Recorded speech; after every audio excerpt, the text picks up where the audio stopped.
York University sues a Toronto magazine. Canada's unemployment rate is down and Google opens a contest for Canadians. Humber News starts now.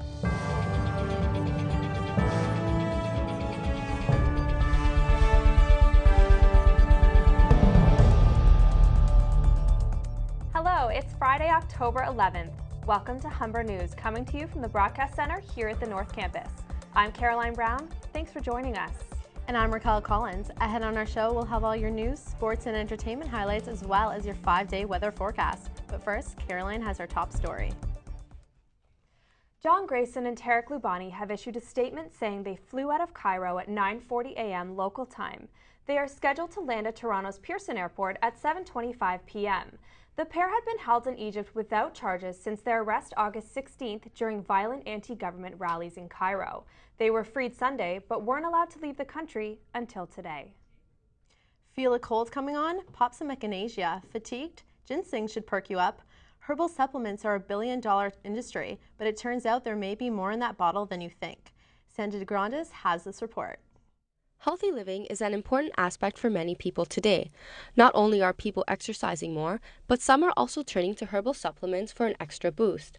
However, researchers from the University of Guelph have discovered some herbal products contain ingredients not found on the label. For those with gluten allergies, the risks can be severe. You have to be very careful and work very closely with your physician, and also consult your pharmacist for details on what you're taking. 44 herbal products from 12 companies were tested for the research. No brand names were revealed. 60% of products had DNA from at least one plant species not listed on the label. 20% of products contain fillers such as rice, soybean, and wheat. 73% of Canadians admit to using natural supplements, while 42% of users doubt the quality of natural supplements. I just believe that if I'm getting all the essential nutrients naturally from food products, I think there's no use to take herbal supplements where you don't really know what's in it.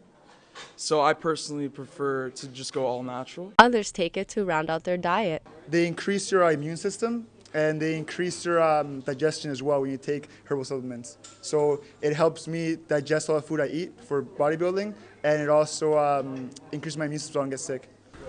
The complete study will be released today in the BMC Medicine Journal. Sandra DeGrandes, Humber News.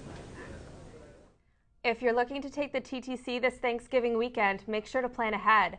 Northbound trains on the University Spadina line will turn back at St. George Station. All trains going north on the Yonge line will turn back at Bloor Station. The Yonge University line between Bloor and St. George Station will be closed from Saturday to Monday due to scheduled signal maintenance. Shuttle buses will be provided and regular subway service will resume Tuesday at 6 a.m. Police have arrested 3 men after a group of Muslim students were assaulted in what investigators believe was a hate crime. 6 Queen's University students were targeted by 4 men who yelled racial slurs and attacked them. Kingston Police has released a picture of what one of the victims took on his cell phone. One of the suspects had a weapon and hit one victim, causing minor injuries. The men face charges of assault with a weapon and uttering threats. Police are still looking for a 4th suspect. According to a municipal database, Toronto has spent more than $200 million in settling civil lawsuits in the last 13 years. There were a total of 3,062 settlements. Many cases have been covered by confidentiality agreements.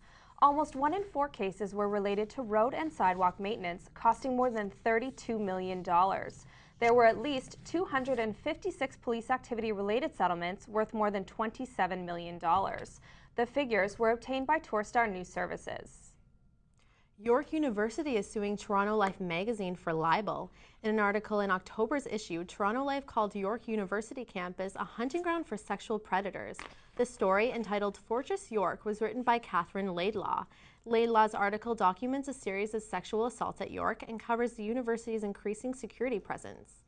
In a statement, York U President Mamdouh Shokri calls the article a wholly distorted picture of women's safety on campus.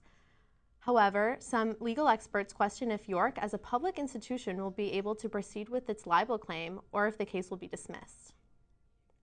$400 million in new funding will be given to the horse racing industry of Ontario as part of a new plan to support tracks and breeders.